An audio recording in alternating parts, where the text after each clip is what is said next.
This video from Shop Stuff will demonstrate how to use the XTime button in the sales position on your ER230 cash register. XTime button in the reg mode or sales mode is basically a multiplication button. So if you have a PLU preset and you sold 10 of them, instead of pressing the PLU button 12 times, 10 times, you can go 10, press the XTime button, then press your preset PLU. So this PLU was set to £2.95. We've sold 10 of them, totaling £29.50. You can also use it if you sell multiples of items at the same price that you haven't preset.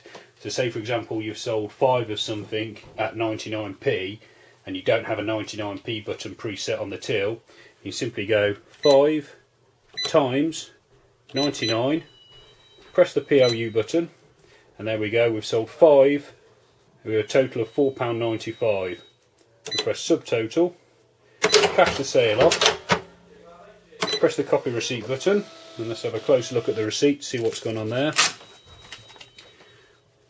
Okay, so we have the top line, 10 times sandwich, £2.95, a total of £29.50, and then 5 times PLU2, 99p.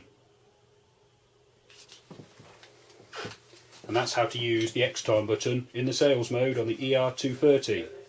Thank you for watching this video from shopstuff.co.uk.